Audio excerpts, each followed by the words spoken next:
નમસ્કાર વિદ્યાર્થી મિત્રો, એલિટ સાયન્સ સ્કૂલ દ્વારા આયોજિત ઓનલાઈન લેક્ચર સિરીઝમાં હું પ્રિતેશ પંડ્યા આપ સર્વે મિત્રોનું હાર્દિક સ્વાગત કરું છું.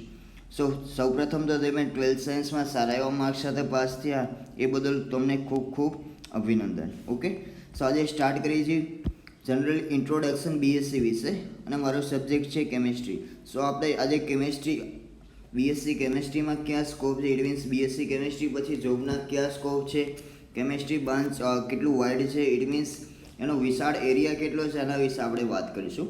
તો સૌપ્રથમ તો આજે ફર્સ્ટ લેક્ચર છે, ઇન્ટ્રોડક્શન આપીશ બીએસસી શું છે, બીએસસીમાં કેટલા સબ્જેક્ટ આવે, ત્યાર પછી બીએસસીમાં કેટલા સેમેસ્ટર હોય, ત્યાર પછી બીએસસીમાં કયા સેમેસ્ટરમાં સબ્જેક્ટ ચૂઝ કરવાનો. ઇટ મીન્સ તમારે બીએસસી કરવું હોય તો કોઈ એક સ્પેસિફિક સબ્જેક્ટ તમારે ચૂઝ કરવાનો આવશે થર્ડ યરમાં. ઓકે, સો આજે બેઝિક આપણે વાત કરી.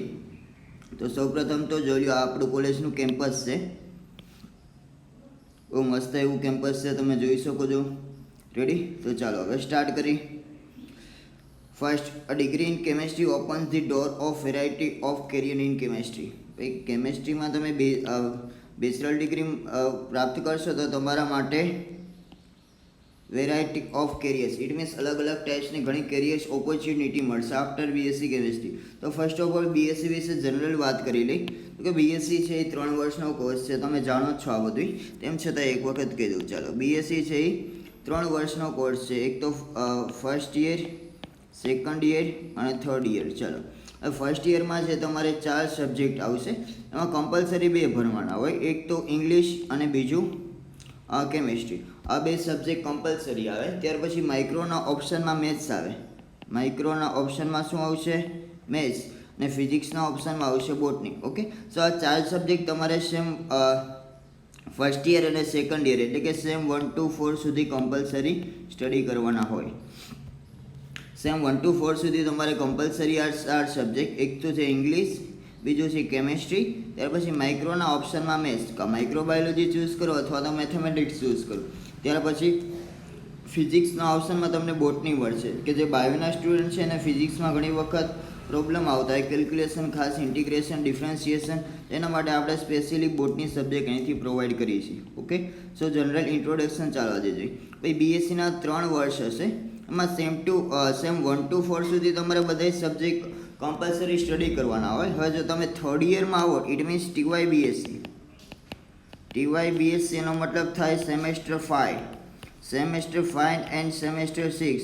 ટીવાય બીએસસીમાં આવશો તમારે ગમે એક સ્પેસિફિક સબ્જેક્ટ ચૂઝ કરવાનો. ઇટ મીન્સ તમારે બીએસસી કરવું છે તો કયા સબ્જેક્ટ ઉપર આગળ બીએસસી કરવું છે, તો એમાં બી આપણે ઘણા બધા સબ્જેક્ટ અવેલેબલ છે, like S chemistry, physics, maths, micro, આ બધા સબ્જેક્ટ ઉપર આપણે બીએસસી રનિંગ કન્ટિન્યુ છે. ઓકે, સો ટીવાય બીએસસીમાં મીન્સ થર્ડ યરમાં આવો તમે સેમ 5માં, ત્યારે તમારે એક સ્પેસિફિક સબ્જેક્ટ ચૂઝ કરવાનો હોય અને એ સ્પેસિફિક સબ્જેક્ટ ઉપર તમે જે ઉપર બેચલર ડિગ્રી કરો એ જ ઉપર આગળ તમે એમાં જ માસ્ટર ડિગ્રી કરી શકો. લાઈક એસ તમે બીએસસી કેમિસ્ટ્રી કર્યું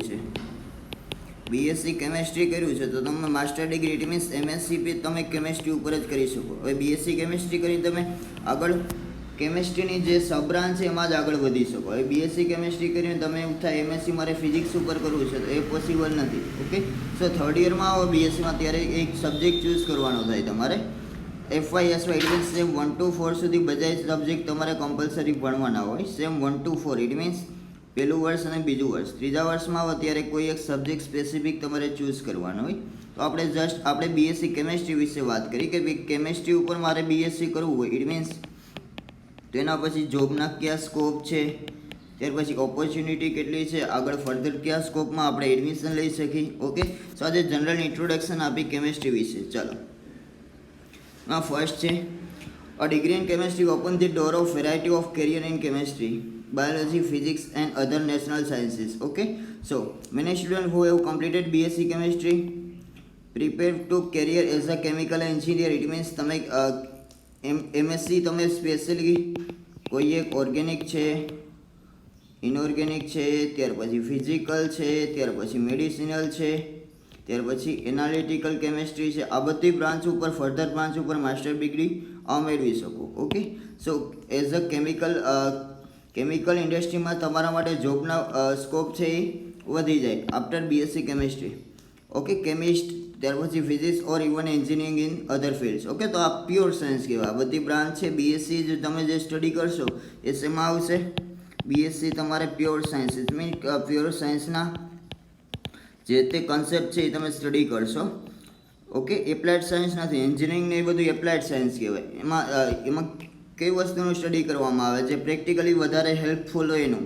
આમાં તમારે સાયન્સનું બેઝિક ડિટેલથી લઈને બધું સ્ટડી કરવાનું આવશે. ઇટ મીન્સ સબ્જેક્ટના તમે ફંડામેન્ટલથી લઈ અને એપ્લાઇડ સુધી, ઇટ મીન્સ હાઈ લેવલ સુધી તમે એને સ્ટડી કરશો. આ બધી જે બીએસસી જે પ્યોર સાયન્સમાં આવશે. કેમ આવશે? પ્યોર સાયન્સમાં. ચાલો આગળ જોઈ. Chemistry the study of matter. ભાઈ દ્રવ્યની કોઈ પણ, કેમિસ્ટ્રી શું છે? કોઈ પણ ઘટક બંધારણ છે એમાં દ્રવ્યના રહેલા પ્રાથમિક ગુણધર્મોનો અભ્યાસ કરતો વિજ્ઞાનની શાખા છે. And understanding the chemistry means understanding the world of around you and how one can identify the central ideas underlying chemistry. Okay, so આપણે કેમિસ્ટ્રી રૂટીનમાં યુઝ કરીએ જ છીએ સવારથી લઈ સાંજ સુધી. સવારે ઉઠીને ડાયરેક્ટ ટૂથપેસ્ટ કરીએ, બી શું છે? એક પ્રકારનો કેમિકલ છે. ત્યાર પછી નાવા જાય તો સોપ પણ શું છે? એ કેમિસ્ટ્રીવાળા જ બનાવે. ત્યાર પછી શેમ્પૂ છે, જે તે મેડિસિન આપણે લઈ, આ બધી છે ને કેમિકલ કમ્પાઉન્ડથી જ બનેલી હોય. ઓકે, સો કેમિસ્ટ્રીમાં જોબના સ્કોપ છે એ મેક્ઝિમમ છે. જોબના સ્કોપ છે એ કેવા છે? મેક્ઝિમમ. આફ્ટર બીએસસી કેમિસ્ટ્રી તમે કોઈ દિવસ જોબલેસ ના રહ્યો. જો તમારા પાસે થોડું એવું ટેલેન્ટ હોય તો તમે પોતાની ઘરની ઇન્ડસ્ટ્રી બી સ્ટાર્ટ કરી શકો. ત્યાર પછી ફર્ધર કેમિકલ ઇન્ડસ્ટ્રીની જેટલી છે મેડિસિનલ ડ્રગ બનાવતી, ઇટ મીન્સ ફાર્માસ્યુટિકલ કંપની હોય, ત્યાર પછી સિમેન્ટની, ડ્રગ્સની, ડાયસની, કેમિકલની. ઓકે, સો આ બધી વેરાયટી કેમિસ્ટ્રીવાળા માટે જોબના સ્કોપ કેવા છે? Maximum. It means BSc chemistry કરીને કોઈ દિવસ તમે જોબ લેસ રહી શકો નહીં. ઓકે, સો ચાલો જોઈએ. આફ્ટર બીએસસી કેમિસ્ટ્રીમાં જોબના સ્કોપ છે એ કેવા છે? વાઇડ. ઇટ મીન્સ બહુ વિશાળ છે. Okay, so those who study chemistry can also B expert in health related areas. It means health related areas means as a nutrition તમે કામ કરી શકો. Medicine company, it means pharmaceutical કંપનીમાં પણ તમારે લાર્જ એવું સ્કોપ છે. And health care as well as in chemistry. Okay, so chemistry કરીને તમે કોઈ પણ જો કેમિસ્ટ્રી કરીને એક તો ફર્સ્ટ તમે આફ્ટર બીએસસી કેમિસ્ટ્રી બીએડ પણ કરી શકો. બીએસસી બીએડ ઇટ મીન્સ તમે ગણિત વિજ્ઞાનના શિક્ષક તરીકે એલિજિબલ કહેવાય. ત્યાર પછી બીએસસી કરીને બીએડ કરી શકો. ત્યાર પછી ડીએમએલટી આવે, diploma in medical laboratory technology. આ બીએસસી કેમિસ્ટ્રી અને બીએસસી માઇક્રોબાયોલોજી જેને કર્યું હોય એ કરી શકે ડીએમએલટી. આ એક વર્ષનો કોર્સ હોય.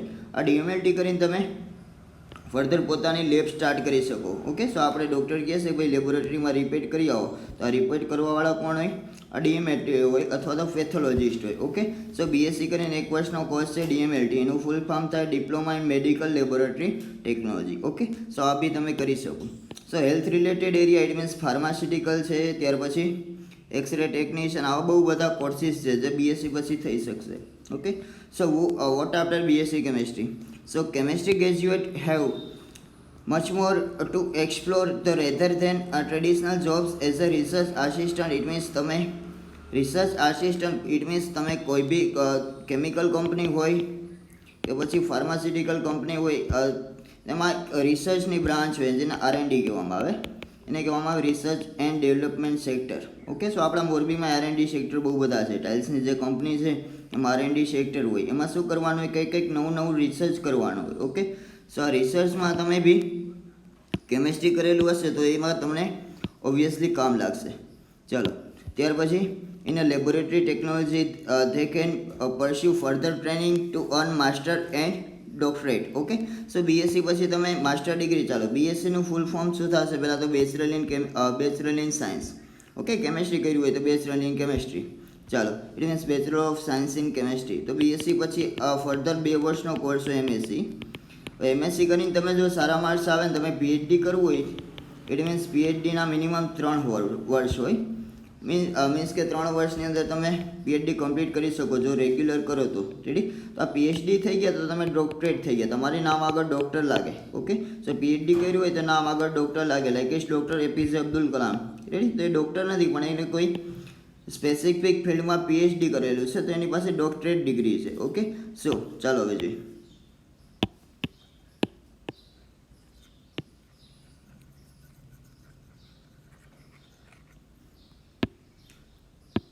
શું કહે છે? They can pursue further training to earn master and doctorate. The most popular concentration of the Department of Chemistry is application of theoretical concept through research oriented circuit. Okay, so BSc ની અંદર તમે બહુ બધું ડિટેલમાં નહીં ભણો, પણ master degree કરીને જો PhD કરશો તો તમે ઓબ્વિયસલી રિસર્ચમાં જઈ શકશો. It means as a scientist, as a senior scientist, junior scientist તરીકે પણ તમે કામ કરી શકો. Okay, so student who pursue BSc chemistry and advanced studies in chemistry can use their chemical background for a variety of profession in the field of chemistry as well as in other disciplines. Okay, so chemistry કરીને બહુ બધા જેટલી industry છે કેમિસ્ટ્રીને related, એમાં બધામાં તમે job માટે apply કરી શકો. ઇટ મીન્સ કેમિસ્ટ્રી કરેલું હશે તો તમારા જોબના સ્કોપ વાઇડ રહેશે. રેડી? ચાલો હવે આગળ જોઈએ. ફર્સ્ટ શું છે એમાં, ચાલો ત્યાર પછી ડિપેન્ડિંગ ઓન ધ ઇન્ટરેસ્ટ. આ મેઇન છે ભાઈ, તમારો ઇન્ટરેસ્ટ કઈ વસ્તુમાં છે. Depending on the interest student can work in polymers industry. It means plastic બનાવતું હોય એ બધું પોલિમરમાં આવે. રેડી? ત્યાર પછી પીવીસીની ઇન્ડસ્ટ્રી હોય, ત્યાર પછી પોલિમર, પોલીપેક, આ બધી ઇન્ડસ્ટ્રી પોલિમર ઇન્ડસ્ટ્રી કહેવાય. ચાલો ત્યાર પછી રબરની ઇન્ડસ્ટ્રી છે, આ બધી પોલિમરની ઇન્ડસ્ટ્રી કહેવાય. આમાં બી તમે એપ્લાય કરી શકો. Water detoxification, organometallic, electrochemistry. Okay, so આ બધી કેમિસ્ટ્રીની ફર્ધર બ્રાન્ચ છે. પોલિમર કેમિસ્ટ્રી છે, ઓર્ગેનોમેટાલિક કેમિસ્ટ્રી છે, ઇલેક્ટ્રોકેમિસ્ટ્રી છે. Or carry out analysis of laboratories under guidance of expert faculties. It means લેબોરેટરીમાં તમે એક્સપર્ટ ફેકલ્ટીની અંડરમાં પણ વર્ક કરી શકો. ઓકે, સો ચાલો જોઈએ. માની લો કે તમે બીએસસી કેમિસ્ટ્રી ઉપર કમ્પ્લીટ કર્યું, તો આગળ એમએસસીમાં તમારે એક સ્પેસિફિક સબ્જેક્ટ ચૂઝ કરવાનો થાય. બીએસસીમાં જનરલ કેમિસ્ટ્રી આવે. ભાઈ બીએસસી તમે કરો છો કોઈ એક સ્પેસિફિક કેમિસ્ટ્રી સબ્જેક્ટ ઉપર કરવાનું હોય. ઇટ મીન્સ આગળ તમે માસ્ટર કરો, એમાં માસ્ટરના સેકન્ડ યરમાં તમારે ડિસાઇડ કરવાનું હોય કે તમારે કઈ કેમિસ્ટ્રીમાં આગળ વધવું છે. તો એના માટે ફર્ધર બ્રાન્ચ છે. ચાલો, એક તો જે physical chemistry, organic chemistry, inorganic chemistry, analytical chemistry. હવે એનાલિટિકલ કેમિસ્ટ્રીમાં શું આવે? ભાઈ જે તે સેમ્પલ તમે સિન્થેસાઇઝ કર્યું એને તમે લેબમાં ડેટા આપો. ઇટ મીન્સ લેબમાં આપો, ભાઈ આના ડેટા આપો અમને, ભાઈ આમાં કયો કમ્પાઉન્ડ છે, આ કેટલું પ્યોર છે, આ બધું જે સ્ટડી કરવામાં આવે એ એનાલિટિકલમાં કરવામાં આવે. ત્યાર પછી બાયોકેમિસ્ટ્રી છે, જીઓ કેમિસ્ટ્રી છે, ફોરેન્સિક, આના વિશે તો તમે જાણતા જ હશો, ફોરેન્સિક સાયન્સ. ઓકે, ત્યાર પછી material science, green chemistry, food technology, ત્યાર પછી એગ્રીકલ્ચર કેમિસ્ટ્રી, ઇન્વાયરમેન્ટલ સાયન્સ. આ બધી જે છે એ કેમિસ્ટ્રીની સબ બ્રાન્ચ છે. આના ઉપર તમે આગળ એમએસસી કરી શકો. ઓકે, સો ચાલો, તો બીએસસી પછી ફર્ધર સ્ટડી માટે પણ એટલા ઓપ્શન છે, એઝ વેલ એઝ જોબ માટે પણ એટલા ઓપ્શન છે. ઓકે, સો ટોપ કેરિયર ઓપોર્ચ્યુનિટી. હવે ટોપ કેરિયર કેવી jobs after BSc chemistry. BSc chemistry કરીને ત્યાર પછી કઈ રીતની જોબ છે એના વિશે આપણે વાત કરી. ઇટ મીન્સ કયા સેક્ટરમાં તમે એપ્લાય કરી શકો. શું કહે છે? In recent year various new career avenues have opened in the areas where applied chemistry is used. ભાઈ જ્યાં કેમિસ્ટ્રી યુઝ થતું હશે અહીંયા તમે જોબ માટે એપ્લાય કરી શકશો. ચાહે શેમ્પૂની કંપની હોય, સાબુની કંપની હોય, દવાની કંપની હોય, ત્યાર પછી પોલિમરની કંપની હોય, ત્યાર પછી પેઇન્ટની હોય, વાર્નિશની હોય. ઇટ મીન્સ જ્યાં કેમિકલ વપરાય, ટાઇલ્સ ઇન્ડસ્ટ્રીઝ હોય, બધે તમે એપ્લાય કરી શકો જો તમારી પાસે કેમિસ્ટ્રીની ડિગ્રી હોય તો. એઝ વેલ એઝ તમે બીએસસી કેમિસ્ટ્રી કરીને ડીએમએલટી કરી શકો, ઘરની લેબોરેટરી સ્ટાર્ટ કરી શકો. ત્યાર પછી ટીચર બનવું હોય તમારે તો ઇટ મીન્સ બીએસસી કરીને બીએડ પણ કરી શકો. આગળ એમએસસી કરીને બીએસસી બીએડ કર્યું હોય ઇટ મીન્સ તમે હાઈસ્કૂલમાં શિક્ષક તરીકે 8, 9, 10 અથવા તો 6 થી 10 તરીકે તમે એપ્લાય કરી શકો. ઓકે, સો આગળ 11, 12 સાયન્સમાં જો તમારે ટીચર બનવું હોય તો માસ્ટર ડિગ્રી કરવી પડે. ઇટ મીન્સ એમએસસી તમારી પાસે હોવું જોઈએ. એમએસસી બીએડ કરીને તમે એઝ વેલ એઝ 8, 9, 10માં તો ખરા, 6 થી 10માં તો ખરા, પણ 11, 12 સાયન્સમાં એઝ વેલ એઝ એમએસસી પછી તમારે એક એક્ઝામ આપવાની હોય જેને કહેવામાં આવે નેશનલ એલિજિબિલિટી ટેસ્ટ, NET.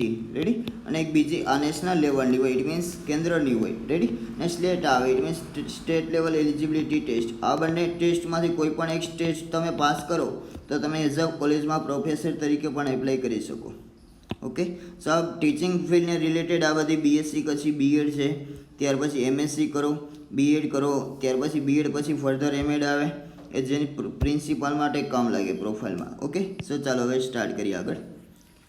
તો આજે જનરલ ઇન્ટ્રોડક્શન બીએસસી કેમેસ્ટ્રી વિશે આપું છું. નેક્સ્ટ લેક્ચરમાં આપણે સિલેબસ કઈ રીતનો છે, બીએસસી પછી બીએસસીમાં કેમેસ્ટ્રીમાં કયા સબ્જેક્ટ ભણવાના હોય, કેટલા યુનિટ હશે, ત્યાર પછી દરેક યુનિટમાં કેટલા ચેપ્ટર હશે, એક પેપર છે એનું માર્કિંગ કઈ રીતનું હશે, આપણે નેક્સ્ટ લેક્ચરમાં જોઈશું. ઓકે, સો શું કે જે professional chemist is open persumed standing at a workbench in an industry's laboratory careful manipulating chemical instrument. Okay, so chemical ઇન્સ્ટ્રુમેન્ટને હેન્ડલ પણ તમે કરી શકશો. ઇટ મીન્સ તમે આ એનાલિટિકલ કેમિસ્ટ્રીની બ્રાન્ચમાં જશો તો ફર્ધર તમારે ઇન્સ્ટ્રુમેન્ટ હેન્ડલ કરવાના હોય. ઇટ મીન્સ તમે જોતા જશો મશીનરી ઘણી બધી હોય કોઈ બી ઇન્ડસ્ટ્રીમાં, તો આને હેન્ડલ કરવા માટે સ્પેશિયલી કેમેસ્ટ્રી જેનું બેકગ્રાઉન્ડ હશે એ સ્ટુડન્ટને પહેલાં પ્રિફર કરશે. ઇટ મીન્સ જેની પાસે થોડું કેમેસ્ટ્રીનું નોલેજ હોય, NMR આવે, IR આવે, HPLC આવે, આ બધી જે છે ઇન્સ્ટ્રુમેન્ટ એને હેન્ડલ કરવા માટે કેમેસ્ટ્રી બેકગ્રાઉન્ડની જરૂર પડશે. ઓકે, સો પેટ્રોલિયમ ઇન્ડસ્ટ્રી, રિલાયન્સ છે એમાં બી આપણે એપ્લાય કરી શકીએ આફ્ટર બીએસસી કેમેસ્ટ્રી. સો ત્યાર પછી forensic scientist. It means forensic શું છે, વિજ્ઞાનની શાખા છે. શું એમાં શું કરવામાં આવે ફોરેન્સિકમાં, તમે જાણતા જ હશો. ફોરેન્સિક પછી ઓલું જોયું જશે તમે CID, એમાં ઘણી વખત ફોરેન્સિક સાયન્સવાળા આવે છે. તો એ શું કરશે, જે ગુનેગાર હશે એને પકડવા માટે એની ફિંગરપ્રિન્ટ જોશે, ત્યાર પછી બ્લડના સેમ્પલ જોશે. આ બધી જે ફોરેન્સિક સ્ટડી છે એ આફ્ટર બીએસસી કેમેસ્ટ્રી પછી ફોરેન્સિકમાં તમે એપ્લાય કરી શકો. રેડી? ત્યાર પછી career is as a professional chemist. Professional chemist તરીકે તમે પોતાનું ઘરનું પણ કેમિસ્ટ્રીને રિલેટેડ કંપની નાની એવી સ્ટાર્ટ કરી શકો. ત્યાર પછી એનાલિટિકલ કેમિસ્ટ છે. રેડી? ત્યાર પછી છે drug development. It means drug બનાવતી જે તે કંપનીમાં R&Dમાં તમે કામ કરી શકો. ત્યાર પછી એઝ અ ટ્રેની તરીકે પણ તમને ત્યાં જોબ મળી શકે. ત્યાર પછી ફોરેન્સિક રિસર્ચ ને આફ્ટર MSCમાં તો બહુ બધી બ્રાન્ચીસ છે. રેડી? તો સિમ્પલી આજે બીએસસી કેમેસ્ટ્રીમાં આપણે જનરલ ઇન્ટ્રોડક્શન જોયું. ઇટ મીન્સ બીએસસી કેમેસ્ટ્રી પછી કયા ઓપ્શન છે તમારા માટે. પહેલી વસ્તુ તો તમે બીએસસી કરીને ટીચિંગ ફિલ્ડમાં જવું હોય તો B.Ed કરી શકો. ત્યાર પછી બીએસસી કરીને ફર્ધર ઇન્ડસ્ટ્રી આગળ તમારે સ્ટડી કરવું હોય તો માસ્ટર ડિગ્રી કરી શકો. માસ્ટર ડિગ્રી પછી PhD આવે. ઇટ મીન્સ માસ્ટર ડિગ્રી અને B.Ed હોય તો તમે 11th-12th એઝ વેલ એઝ કોલેજમાં લેક્ચરર તરીકે પણ એપ્લાય કરી શકો. બીએસસી B.Ed હોય તો હાઈસ્કૂલમાં મેથ્સ સાયન્સ ટીચર તરીકે એપ્લાય કરી શકો. ત્યાર પછી એક DMLT આવશે કે જેનાથી મુદતથી સમજતું DMLT કરેલું હશે તો તમે ઘરની લેબોરેટરી સ્ટાર્ટ કરી શકશો. ઓકે, સો આમાં બહુ બધી. ત્યાર પછી બીએસસી કરીને ડાયરેક્ટ અમુકને સ્ટુડન્ટ્સને ડાયરેક્ટ જોબ કરવી હોય. બીએસસી ખાલી ડિગ્રી માટે કરતા હોય. મીન્સ જોબમાં પણ તમારે બહુ બધા સ્કોપ છે ઇન્ડસ્ટ્રીમાં. રેડી? અંકલેશ્વર છે, ભરૂચ છે, રિલાયન્સ છે, ટાટા છે, મીઠાપુર, ત્યાર પછી SR છે. આ બધી કંપનીમાં બીએસસી કરીને સ્ટાર્ટિંગ 15,000 થી 20,000નું પેકેજ આપે. તો ચાલો જોઈએ. રેડી? તો આ જનરલ ઇન્ટ્રોડક્શન આપણે જોયું આજે. અને બીએસસીમાં થર્ડ યરમાં તમારે કેમેસ્ટ્રી ચૂઝ કરવાનો હશે. બાકી સેમ 1 to 4 સુધી તો કમ્પલસરી તમારે કેમેસ્ટ્રી સ્ટડી કરવું જ પડશે. ઓકે, સેમ 1 to 4 સુધી બીએસસી કમ્પલસરી આવશે. સેમ 5 અને સેમ 6 ઇટ મીન્સ થર્ડ યરમાં તમારે ઓપ્શન આવશે કે તમારે કયો સબ્જેક્ટ ચૂઝ કરવો છે. ઓકે, સો આજે બસ અહીંયા સુધી રાખીએ. બેઝિક જનરલ ઇન્ટ્રોડક્શન આપ્યું. બીએસસી પછી ફર્ધર કઈ રીતની સ્ટડી છે, બીએસસી કેમેસ્ટ્રી કરીને કેવા ઓપ્શન્સ છે, બહુ બધા વાઇડ ઓપ્શન્સ છે. કેમેસ્ટ્રી છે એ મેક્ઝિમમ જોબના સ્કોપ સૌથી વધુ સ્ટુડન્ટ બી કેમેસ્ટ્રી ઉપર કરે. રેડી? તો સૌથી મેક્ઝિમમ સ્ટુડન્ટ જે બીએસસીમાં હોય કયા સબ્જેક્ટમાં હોય, કેમેસ્ટ્રીમાં હોય. ઓકે, સો નેક્સ્ટ લેક્ચરમાં આપણે ફર્સ્ટ ઇટ મીન્સ સેમેસ્ટર 1માં જે તે સિલેબસ છે એમાં કેટલા યુનિટ છે, ત્યાર પછી એની પેપર સ્ટાઇલ કેવી હોય યુનિવર્સિટીમાં, પછી ઇંગ્લિશ મીડિયમ આવશે હવે તમારે, તો થોડી ઇંગ્લિશ બોલવાની બી પ્રેક્ટિસ કરવી પડશે આપણે. ઓકે, સો નેક્સ્ટ લેક્ચરમાં આપણે ફર્ધર આગળ સિલેબસ વિશે વાત કરીશું. Okay, so thank you for watching this lecture.